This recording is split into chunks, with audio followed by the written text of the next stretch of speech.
হাম রোগ অথবা হাম ভাইরাস যেভাবে ছড়িয়ে ছিটিয়ে পড়েছে, এটা থেকে বাঁচার রুহানি একটি চিকিৎসা আমি আপনাদেরকে জানিয়ে দিচ্ছি।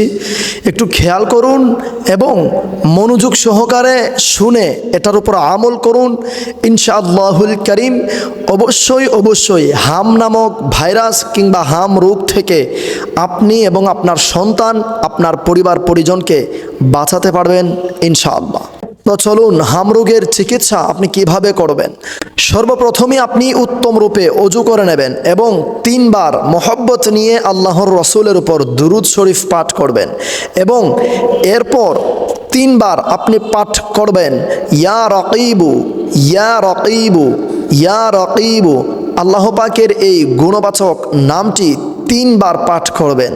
এরপর যেই রোগী ব্যক্তি রয়েছে, অর্থাৎ যার শরীরে অঙ্গ প্রত্যঙ্গে হাম যেই রোগ হয়েছে, গোটা কিংবা দানা দানা লালচে লালচে, সেই হামের উপর দম করুন, অর্থাৎ সেই হামের উপর ফুক দেবেন, দম ছাড়বেন। ইনশাআল্লাহুল কারীম এই আমল সকাল সন্ধ্যা প্রতিনিয়ত করতে থাকুন।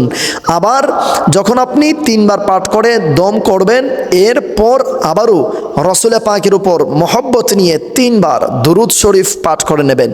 এতে করে আল্লাহ রব্বুল আলামিন, আল্লাহ পাকের গুণবাচক নাম ইয়া রকিবু, এই নামের বরকতে, এই নামের ওসিলায় আল্লাহ রব্বুল আলামিন হাম রোগ অর্থাৎ হাম ভাইরাস থেকে আপনাকে এবং আপনার পরিবার পরিজনকে হেফাজত করবেন ইনশাআল্লাহ।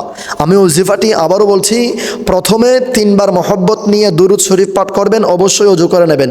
অজু করার পর 3 বার দুরুদ শরীফ এবং 3 বার ইয়া রকিবু ইয়া রকিবু ইয়া রকিবু পাঠ করে হামের উপরে ফুক দেবেন। লালচে লালচে দানা যেগুলো বের হয়ে গেছে এগুলোর উপর ফুক দেবেন। দেওয়ার পর আবারও 3 বার মহব্বত নিয়ে দুরুদ শরীফ পাঠ করবেন। ইনশাআল্লাহুল কারীম হাম ভালো হয়ে যাবে এবং এই হাম রোগ থেকে মৌলাই কারীম ইয়া রকিবু নামের বরকতে আপনাকে হেফাজত করবেন, আপনাকে আরোগ্য করে দেবেন ইনশাআল্লাহ। সাওয়াবের নিয়তে, অন্য ভাই বোনদেরকে শেখানোর জানানোর নিয়তে আজকের এই রুহানি চিকিৎসাটি প্রচুর পরিমাণে শেয়ার করে সারা বিশ্বে ছড়িয়ে দিন, যেন আপনার শেয়ারের মাধ্যমে কোনো ব্যক্তি দেখে শুনে আমল করতে পারে এবং রোগ থেকে আরোগ্য হয়। আর সেই রোগ থেকে আরোগ্য হওয়ার কারণে আপনার শেয়ারের মাধ্যমে সে আমল করতে পেরে আরোগ্য হওয়ার কারণে আল্লাহ রব্বুল আলামিন আপনার গুনাহ মাফ করবেন এবং আপনার আমল নামায় সওয়াব লিপিবদ্ধ করে দেবেন ইনশাআল্লাহ। আসসালামু আলাইকুম ওয়া রাহমাতুল্লাহ।